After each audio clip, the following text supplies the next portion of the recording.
Herkese selamlar kıymetli dostlar. Umarım iyisinizdir, güzel bir gün geçirmişsinizdir. Bugün bir kez daha beraberiz.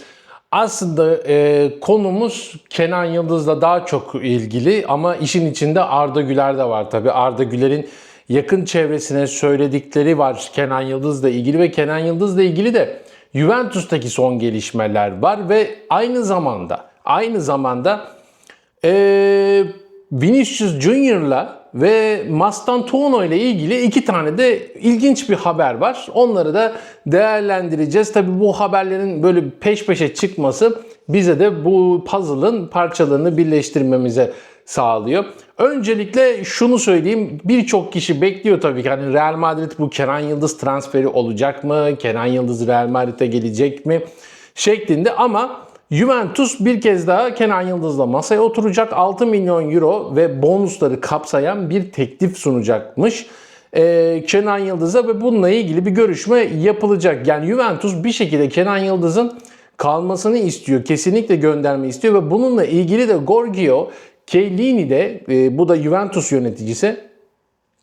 Bu Agnelli ailesi var. Bayağı zengin bir aile. Juventus satın almakla ilgili bazı şeyler çıktı. Hatta çok yüksek paralar var. Hatta o işin içinde böyle kripto borsası falan bayağı artık orası öyle bir konu ki spor medyasından çıkıyor ve ekonomi medyasına falan geçiyor o haber. Öyle bir şey. Ama tabii Chiellini, bu Giorgio Chiellini bu konu hakkında yorum yaparken Kepler Turan ve Kenan Yıldız'ın Juventus'ta kalacağıyla ilgili de bir demeç verdi. Bu tabii ki bir sürü cümlenin böyle içinden aldığım bir cümle açıkçası o. Bunu hatta Gol da haber yaptı. Daha sonra işte olayları ve bu Kenan Yıldız'ın olayı da yazıyordu. O zaten bir cümlelik bir haber yani. Kenan Yıldız Juventus'ta kalacak. Tabii ki bu bir şey değil. Bir şey anlam ifade etmiyor aslında. Bu onun temennisi. O kalacak der gibi bir temenni o. Ama başka şeyler de dönüyor tabii. Arda Güler de tabii ki kimi ister? Vinicius Junior'ı mı ister yoksa kimi ister? Kenan Yıldız'ı mı ister? Çevresine konuşmuş. Bununla ilgili N-Notions gazetesinde bugün çok detaylı bir haber çıktı. Gerçekten detaylı bir haber. Bakalım. Direkt haberi okuyorum. Real Madrid cephesinde transfer piyasasına yönelik dikkat çekici bir iddia gündeme geldi. Türk milli futbolcu Arda Güler'in yakın çevresine yaptığı değerlendirmede Avrupa'da Vinicius Junior'dan daha iyi bir genç oyuncu olduğunu söyledi ve bu ismin Juventus forması giyen Kenan Yıldız olduğunu söyledi. Arda Güler'in milli takımdan da yakından tanıdığı Kenan Yıldız'ın yeteneklerini sık sık dile getirdiğini belirtiliyor. Arda Güler'e göre genç Yıldız daha komple bir profile sahip. Teknik kapasitesi, oyun zekası ve sahayı okuma becerisi Kenan Yıldız'ın Real Madrid'in orta vadede kurmak istediği oyun yapısına daha uygun olduğunu ifade ediyor. Juventus cephesinde ise bu ilginin farkında olunduğu ve Kenan Yıldız'ın sıradan bir futbolcu değil, jenerasyon yeteneği olarak görüldüğü vurgulanıyor. İtalyan ekibinin pazarlık masasına oturmak için 70 milyon euro ve değişken şartlar konuşulduğu söyleniyor demiş. Bu arada 70 milyonla ilgili de bir şey var, bilgi var, yeni bilgi var. Onu da aktaracağım. Kenan Yıldız kısa sürede Avrupa futbolunun en çok konuşulan genç oyuncularından biri haline geldi. Kanatlarda görev alabilen, gerektiğinde merkeze girerek oyun yönlendirebilen genç futbolcu top hakimiyeti, oyun görüşü ve yaşının çok üzerinde karar verme becerisiyle de dikkat çekiyor. Juventus'ta bugünün hem de geleceğin temel yapı taşlarından biri olarak görünüyor. Şimdi normalde Kenan Yıldız'ın şu anki değeri 100 milyon euro Transfermarkt'ta. Şimdi bu 70 milyon euro bu eski fiyata göre yazmış N-Notions gazetesi bu şeyi ki şöyle bir şey var, Kenan Yıldız'ın fiyatı yakın zamanda yükselecek. Yani bir 20-25 milyon euro daha yükselmesi öngörülüyor şu ana kadar. O yüzden aslında burada Juventus'un masaya oturacağı rakam 100 milyonun üzerinde olacak zaten. Devam ediyoruz habere. Milli takımda Kenan Yıldız'ı yakından izleyen Arda Güler'in oyuncunun Vinicius'tan farklı bir profile sahip olduğunu dile getiriyor. Vinicius'un oyununun daha çok sürat ve birebir üzerine kurulu olduğuna işaret edilirken Kenan Yıldız'ın teknik kalite, boş alan kullanımı ve pas oyunundaki etkinliğiyle öne çıktığı belirtiliyor. Bu özelliklerin topa sahip olarak oyunu domine etmeyi hedefleyen Xabi Alonso'nun Real Madrid projesine daha uygun olabileceği yorumları yapılıyor.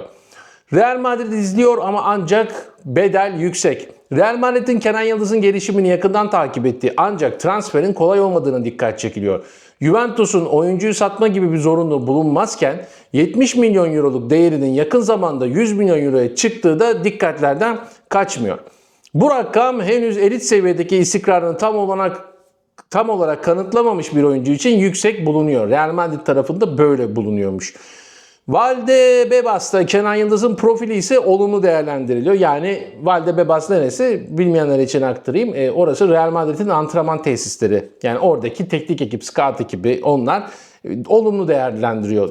Genç yaşı, gelişiminin açık yapısı ve ilerleyen yıllarda kadroda ihtiyaç duyulabilecek oyun karakterine uygunluğu Real Madrid yönetiminin dikkatini çeken unsurlar arasında yer alıyor. Transfer gerçekleşip gerçekleşmeyeceği belirsizliğini korurken Kenan Yıldız'ın adı şimdiden Avrupa devlerinin radarına girmiş durumda. Ve Arda Güler takımına, burayı şöyle özetleyeyim, orayı biraz uzun anlatmış. Arda Güler çevresine ve takım içerisindekilere Kenan Yıldız'ı öven ve Kenan Yıldız'ın da takıma çok uygun olacağını söyleyerek telkinlerde bulunuyor diyeyim. Yani böyle bir girişimlerde bulunuyor. Arda Güler tabii ki milli takımdan arkadaşının da yanında ister. Bu önemli bir gelişme. Bu haberin çıkması, yani Kenan Yıldız transferinin, Real Madrid'e olan olası transferinin henüz rafa kalkmadığını gösteriyor. Bu haber ne zaman çıktı? Bu haber bugün sabah saatlerinde çıktı ama yerel saatleriyle 12.40 gibi, İngiltere yerel saatinden bahsediyorum. Yani bizde de herhalde 14.40-15 gibi falan oluyor. Transfermarkt'ta bir haber çıktı. Transfermarkt'ta böyle haberler çok görmeyiz ama tam da bunun üzerine Vinicius Junior'ın Avrupa'nın en iyi 5 asist yapan oyuncusu arasında yer alıyor dedikleri bir haber yayınladılar. Vinicius'un Avrupa'nın diğer devlerinde dikkatini çekiyor tarzında bir betimleme yapıldı ve işte bu sezonki en iyi asist yapan isimlere odaklanıldı. Bunların içinde zaten birinci sırada Michel Olise var, Bayern Münih'teki. Lamine Yamal, Aubameyang var ki Aubameyang şu anda o diğer isimlere göre fiyat olarak, yani değer olarak daha düşük bir isim olmasına rağmen yüksek liglerde yapıyor bu asistlerini. Vitinha, Ilic var ve Vinicius Junior var. Vinicius Junior bunların arasında 3. sırada yer alıyor ve ondan sonra da zaten Arda Güler geliyor. Arda Güler'i de habere eklemişler ama Vinicius Junior'ı öne çıkararak Avrupa'nın devlerinin ilgisini çekiyor şeklinde bir haber yayınlamış Transfermarkt. Enteresan. Bir haberde Mastantuono için, Mastantuono da çok şikayet ediyormuş bu arada oynamadığından dolayı. Ve Bellingham'la Arda Güler beni anlamıyorlar gibilerinden bir şeyler kullanmış çevresine. O da enteresan bir haber olmuş. Hemen kaynağını da söylersek Don Balon'da yer alan haber, Mastantuono'nun haberi. Etrafına demiş, yani ben oynayamıyorum, çok az süre buluyorum. Arda Güler'le Bellingham da beni anlamıyorlar şikayetlerimi gibilerinden. Orada Mastantuono ile ilgili daha detaylı bir haber var. Onu da söyleyeyim. İçin ilginç tarafı tabii ki bizim için Kenan Yıldız'ın olası Real Madrid transferi. Umarım yakında, yani yakında derken ben Ocak ayı gibi böyle bir transferin gerçekleşeceğini düşünmeyenlerdenim açıkçası. Ama sezon sonunda böyle bir transfer olursa çok iyi olur ama Xabi Alonso'nun da koltuğu sallanıyor. Sezon sonu kalır mı, gider mi, bu oyun tarzı devam eder mi? Bu oyun tarzı devam etmese bile, başka bir teknik direktör gelse bile Kenan Yıldız herhangi bir teknik direktörle de çok rahat çalışabilecek bir futbolcu. Umarım Real Madrid'de Arda Güler'le beraber oynarlar derim. Tabii ki Arda Güler'in Real Madrid'den ayrılmasını isteyenler de var ama ben bu kadar hızlı olmasını istemiyorum bu sürecin. Tabii ki dünyanın en büyük kulübü ve burada gidebildiği kadar gitmeli diyorum. Hatta gidebiliyorsa 35-36 yaşlarına kadar gitmeli diyorum. Her şey değişecek kıymetli dostlar. Teknik direktörler gelecek gidecek. Oyun planları değişecek. Oyuncular değişecek. Arda Güler genç, Kenan Yıldız genç. Hepinize teşekkür ediyorum. Yorum yapmayı, beğenmeyi unutmayın. Ben Oğuzhan Poyrazoğlu. Bir sonraki videoda görüşmek üzere, sağlıcakla.